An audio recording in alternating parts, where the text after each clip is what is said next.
This is Farm Journal's Margy Fischer. Joining me is Paul Peterson to talk about the 2011 lineup of Apache Sprayers. Paul, tell me what makes these sprayers new. You know, it's an exciting year for us. We've developed a completely new product, new cab, hood design, all the way through the drivetrain. In our world, we ran the Apache sprayer for years. It's been gear drive. Gear drive is our soul. It's how we drive the sprayer.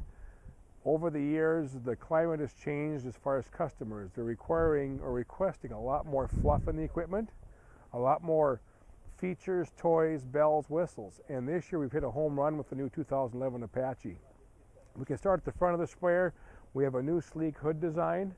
It carries through. It gives the guy excellent visibility to the front tires, on top of keeping things narrow, but yet wide enough to accommodate all the things that we have to look for in Tier 4 compliance coming up here in the future. Along with that, to tie in with the new look of the hood, we also changed cabs this year as well. Several things happened there. Again, it goes back to the requirements of the requests from our customers themselves.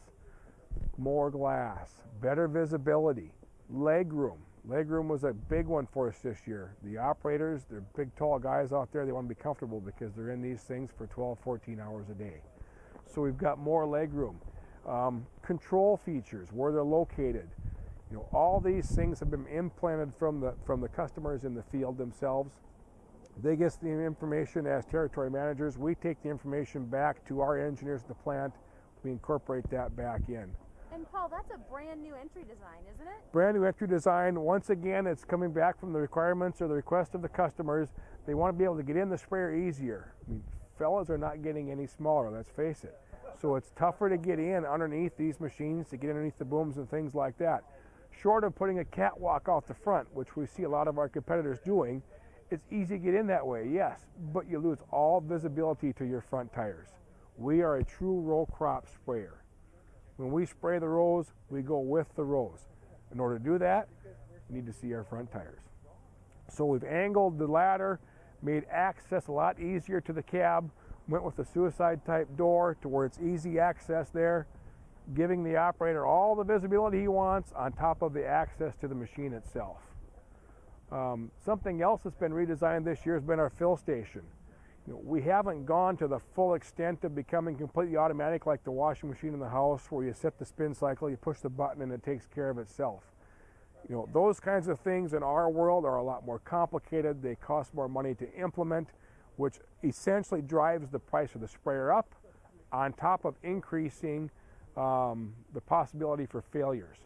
But we have increased the ease of use with the fill station, whether it's the hand rinse valve, easy fill, or a manual valve to go from drawing water out of the product tank itself to bringing it down to drawing out of the rinse tank for rinsing the spray out at the end of the day or changing fields, things like that.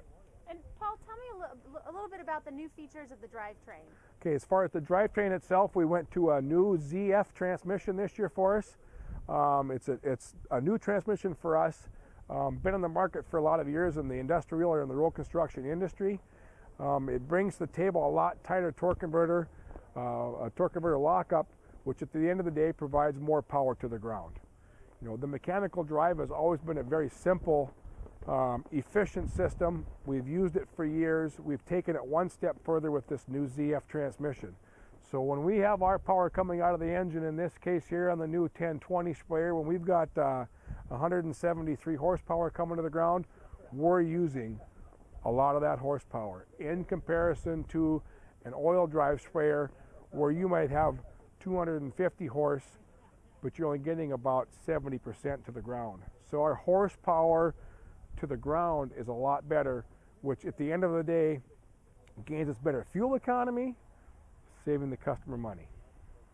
And any other features you'd like to highlight on the new 2011 models? You know, the 2011s, with the difference in the transmission, it's a little bit beefier transmission in there. We've increased our frame rails in width, which has given us a little bit better deflection of our suspension cylinders in the back, increasing our ride. We've got a lot better ride this year than we've had in the past, and a lot of that goes back to some of the features that really kind of, you know, for lack of a better term, accidentally came across with some of the parameters we had to stay in with the widening of the frame rails and things like that.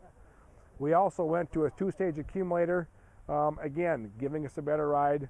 I mean, overall, the machine's got a lot of small highlights that we can spend a lot of time on, but being we're in a short window here today, you know, the best thing I can say is get a hold of one of your Apache dealers, get in one of these guys and drive them, because they're a treat to drive, and you guys would really enjoy spraying with them, that's for sure. Thanks, Paul. Thank you.